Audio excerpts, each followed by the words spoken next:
sekolahkan anak Anda sampai pendidikan tinggi. Paling semuanya KPR.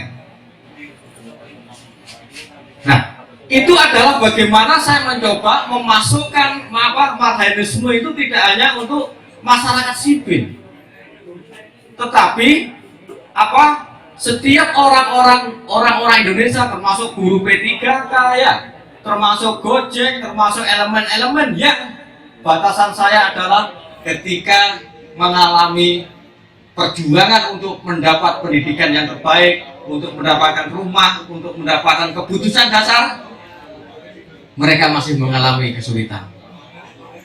Maka disinilah saya meletakkan yang namanya marxisme adalah menitik beratkan perjuangan pada orang-orang yang terlemah, termiskin, terpinggirkan, dan orang-orang yang tidak beruntung hidupnya. Nah, pertanyaan kita adalah bagaimana marxisme ini akan berjalan di dalam tengah setelah pemilu 2024 ini. Bapak Ibu sekalian, ya, jadi ketika kita mencoba mereaktualisasikan, artinya ketika kita melihat marxisme, basis material kita itu sudah ada. Kalau saya mengutip dari Prof. Tajudin atau Mas Wisnu, bagaimana kita melihat apa yang namanya sosio, kultural, dan ekonomi masyarakat kita. Selama masyarakat kita itu hidupnya seperti ini, berarti basis material marxisme itu ada. Selama masyarakat masih susah mengalami kehidupan tadi ya, susah dalam hal untuk makan, untuk sekolah, untuk mendirikan rumah, berarti itu adalah basis material kita. Berarti marxisme tetap ada di dalam bangsa Indonesia. Dan itulah cara kita, bagaimana untuk kita adalah kalau Bung Karno menjadi tubuh the world new, maka ketika kita hari ini pasca reformasi, saya selalu ditanyain oleh teman-teman, Bung, apa yang akan kita laksanakan setelah ini?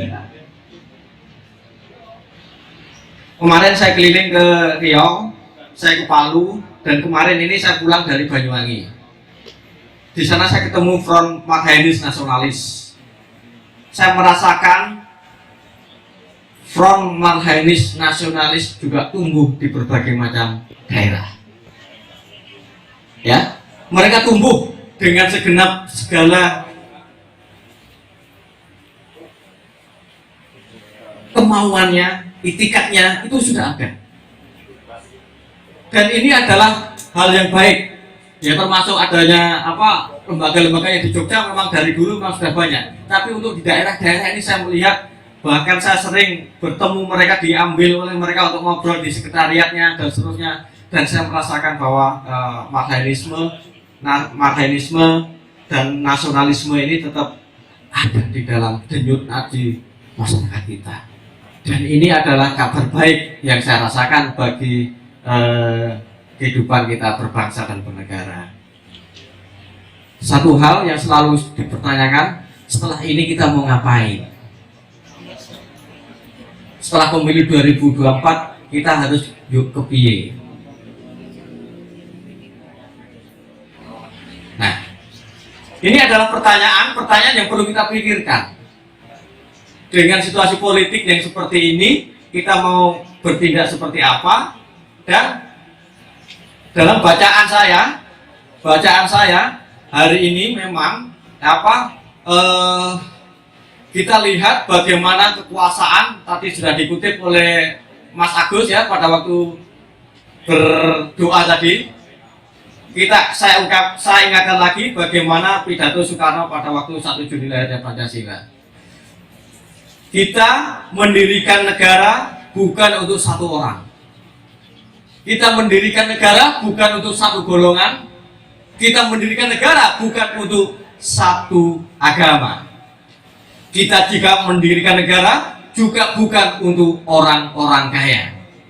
Kita mendirikan negara satu untuk semua. Semua untuk semua. Nah, ini menunjukkan apa? Bahwa negara ini ya hari ini sudah mulai diambil oleh satu orang atau satu kelompok orang kaya yang kemudian kita sebut oligarki. Dan ini otomatis menyalahi dari yang sudah dimandatkan oleh para pendiri bangsa kita, khususnya Bung Karno, untuk cita-cita proklamasi. Dan ditutup oleh Bung Karno, tidak ada satu Weltansung yang akan menjadi realitas jika dia tidak diperjuangkan. Nah ya, jadi Marhainisme, Weltansung atau Pancasila tidak akan pernah menjadi kenyataan jika tidak diperjuangkan. Maka menjawab kembali lagi pertanyaan sebelumnya, apa yang harus kita lakukan hari ini?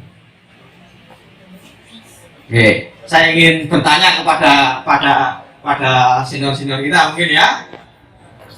Kira-kira ya, apa yang perlu kita lakukan dengan konteks Indonesia hari ini untuk dilakukan? Ya, monggo masih. Mantap.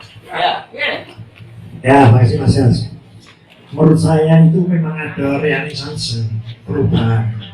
Dalam hal ini ketegasan dari kalau kita jadi oposisi itu betul-betul benar.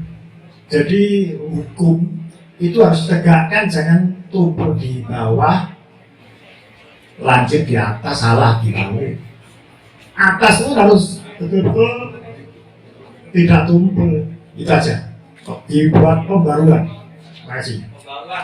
Agar gagasan Bung Karno bisa terwujudkan, tidak hanya terbatas di pertemuan-pertemuan, tapi bagaimana realisasi untuk selanjutnya agar gagasan Bung Karno betul-betul bisa terwujud. Nanti 27 Juni Selanjutnya harus ada kebutuhan tekad setiap pertemuan semacam ini. Bagaimana kelanjutannya agar kita tidak hanya seperti angin yang datang begitu saja dan pergi tanpa suara. ajaran Bung Karno yang Terima ada kasih. sejak tanggal 27 Juli Mereka 1907 masih sangat relevan, mereka masih hidup Bung Karno. sebagai ide, sebagai cara berjuang dan juga tujuan perjuangan. Saya kira itu yang harus kita kembangkan dan kita hidupkan kembali, dikerjakan kembali. Terima kasih.